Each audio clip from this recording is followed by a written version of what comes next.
Hello students, स्वागत है आपका एक बार फिर से कुहू इंटरनेशनल सीनियर सेकेंडरी स्कूल द्वारा आयोजित ऑनलाइन क्लासेज में। मैं हूँ राजेश कुमार और आप पढ़ रहे हैं कारक के भेद। पिछले वीडियो में हमने कर्ता कारक, कर्म कारक, करण कारक और संप्रदान कारक के बारे में जानकारी प्राप्त की। आज इस वीडियो में हम अपादान कारक के बारे में जानकारी प्राप्त करेंगे। तो जैसा कि आपको पूर्व में बताया, अपादान कारक का प्रयोग अलग होने के अर्थ में होता है, यानी कोई व्यक्ति, कोई वस्तु किसी स्थान से अलग हो रहा है तो वहाँ पर अपादान कारक होता है। सामान्य स्थितियों में हम उसे ही अपादान कारक मानते हैं, लेकिन इसके अलावा भी कुछ स्थितियाँ होती है। इन सब का विस्तार से अध्ययन हम आज इस प्रकरण में करेंगे। तो आइए शुरू करते हैं अपादान कारक। तो अपादान कारक क्या है? वाक्य में जिस स्थान या वस्तु से किसी व्यक्ति या वस्तु की पृथकता अथवा तुलना का बोध होता है उसे अपादान कारक कहते हैं। यानी कोई व्यक्ति या कोई वस्तु कहीं से पृथक यानी अलग हो रही है तो वहाँ अपादान कारक होगा, या तुलना का बोध हो रहा है तो भी अपादान कारक होगा। इस कारक का परसर्ग या कारक चिन्ह से होता है। मैं आपको याद दिला दूं, कर्ण कारक का परसर्ग भी से होता है, लेकिन वहाँ से साधन या माध्यम के रूप में होता है और यहाँ अलग होने के अर्थ में होता है। उदाहरण के माध्यम से समझिए। सामने स्क्रीन पर उदाहरण लिखे हुए हैं। इन उदाहरणों से हमें पता लगेगा कि अलग होने का बोध हो रहा है या नहीं हो रहा है। तो देखिए, पहला उदाहरण है हमारे सामने, पेड़ से पत्ते गिर रहे हैं। तो पेड़ से पत्तों का गिरना अलग होने का भाव है, इसलिए यहाँ पर अपादान कारक है। यहाँ जो से का प्रयोग हुआ है अलग होने के अर्थ में हुआ है। दूसरा उदाहरण देखिए, तोता पिंजरे से उड़ गया। तोता एक प्राणी है, पिंजरा एक वस्तु है। तोते का पिंजरे से उड़ना यानी अलग होना, तो अलग होने का बोध हो रहा है, इसलिए यहाँ पर भी अपादान कारक है। तीसरा उदाहरण, भारती छत से गिर गई।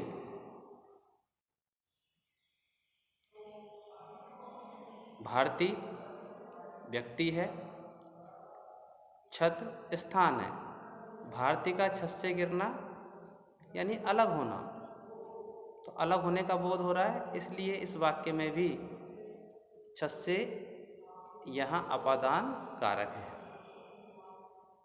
चौथा उदाहरण, गंगा हिमालय से निकलती है। हिमालय एक स्थान है, गंगा एक नदी है। तो गंगा का हिमालय से निकलना, तो यहाँ भी अलग होने का बोध हो रहा है, इसलिए यहाँ भी अपादान कारक है। तो यहाँ चारों उदाहरणों में जो कारक चिन्ह से का प्रयोग हुआ है वह इसलिए हुआ है कि यहाँ अलग होने का बोध हो रहा है। तो ये तो हुई सामान्य स्थिति कि अलग होने का बोध हो तो अपादान कारक होता है। लेकिन इसके आगे भी कुछ ऐसी स्थितियाँ होती है जहाँ अलग होने का बोध नहीं होता है फिर भी अपादान कारक होता है। तो आइए जानते हैं वो स्थितियाँ कौन कौन सी है। तो पहली जो स्थिति है वो है गत्यर्थक क्रिया वाले वाक्यों में। गत्यर्थक क्रिया वाले वाक्यों में यानी वाक्य में यदि गतिशील क्रिया का प्रयोग हुआ है। गतिशील क्रिया का मतलब है उठना बैठना आना जाना, जहाँ व्यक्ति क्रियाशील हो, घूमना फिरना, ये सब गतिशील क्रियाएं हैं। तो वहाँ पर अपादान कारक होगा। उदाहरण के माध्यम से समझिए। प्रधानमंत्री चीन से लौट आए हैं। अब चीन से लौटना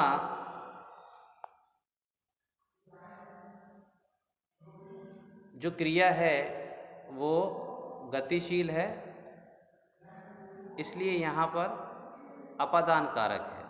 अलग होने का बोध नहीं हो रहा है, क्रिया गतिशील है, इसलिए यहाँ पे से कारक चिन्ह का प्रयोग हुआ है, अपादान कारक है। दूसरा उदाहरण, वह विद्यालय से नहीं लौटा है।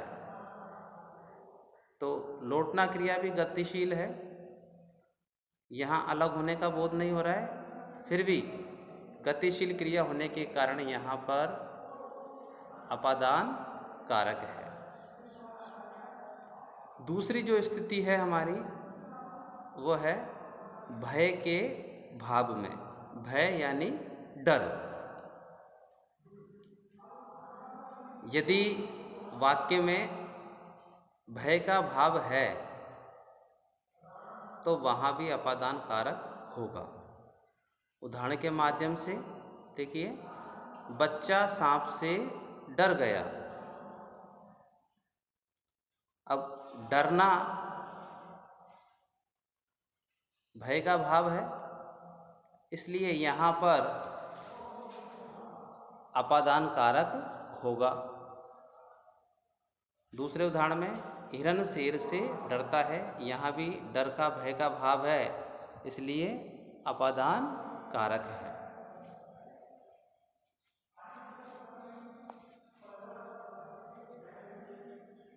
तीसरी जो स्थिति है हमारी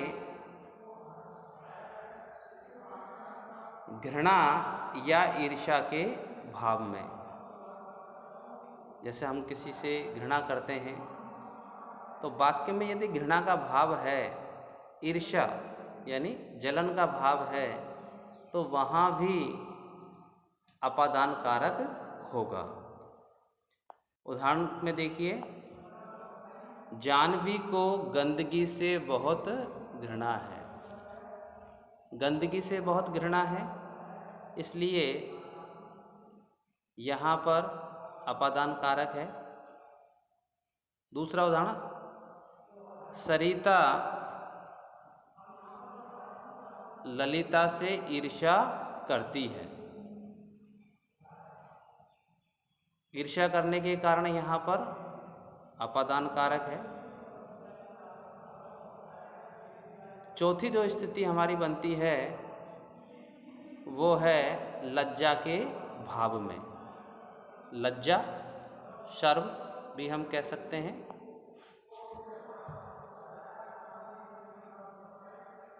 तो यदि वाक्य में कहीं लज्जा या शर्म का भाव है तो वहाँ भी अपादान कारक होगा।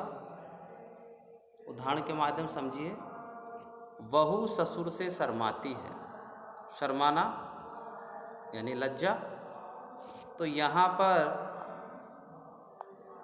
अपादान कारक है। छात्र शिक्षक से लजाता है। लजाना, शर्माना, तो यहाँ भी लज्जा का भाव है, इसलिए अपादान कारक प्रयोग हुआ है। पांचवी जो स्थिति है तुलना के भाव में, यदि वाक्य में तुलना का बोध हो रहा है, तुलना का भाव प्रयुक्त हुआ है, तो वहाँ भी अपादान कारक होगा। उदाहरण के माध्यम से समझिए, चीन भारत से बड़ा देश है, तो यहाँ चीन और भारत की तुलना है, तो इसलिए यहाँ पर भी अपादान कारक है। दूसरे उदाहरण में, सीता गीता से अधिक बुद्धिमान है। यहाँ सीता और गीता के मध्य तुलना का भाव है, इसलिए यहाँ पर भी अपादान कारक का प्रयोग हुआ है। छठी जो स्थिति बनती है कि जिनसे शिक्षा ग्रहण की जाती है, यदि वाक्य में शिक्षा ग्रहण करने का भाव हो तो वहाँ भी अपादान कारक होगा। उदाहरण है, छात्र शिक्षक से पढ़ रहा है, तो शिक्षा ग्रहण करने का भाव है, इसलिए यहाँ पर भी अपादान कारक है। तो याद रखिए, केवल अलग होने के अर्थ में ही अपादान कारक का प्रयोग नहीं होता है। अन्य जो 6 स्थितियाँ है,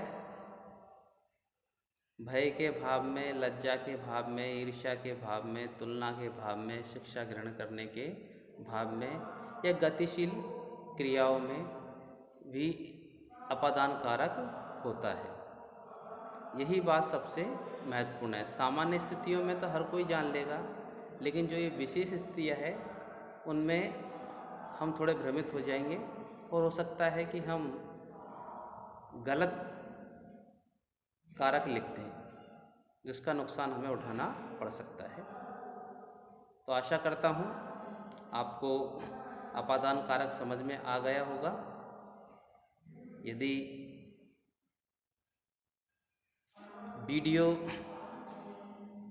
में जो बातें आपको बताई जा रही है वो आपके समझ में आ रही है, तो आप मुझे कमेंट ज़रूर करें, लाइक करें, सब्सक्राइब करें, ताकि मैं और बेहतर वीडियो तैयार कर सकूं। जाने से पहले एक बात और कहूँगा, बच्चों, जो विद्यार्थी इस समय का सदुपयोग कर रहा है, निश्चित ही वह उन बच्चों से आगे निकलेगा जो समय का दुरुपयोग कर रहे हैं। आप बहुत भाग्यशाली हैं जो आप ऑनलाइन शिक्षा का लाभ उठा रहे हैं, इसलिए नियमित रूप से वीडियो देखते रहिए, अध्ययन करते रहिए।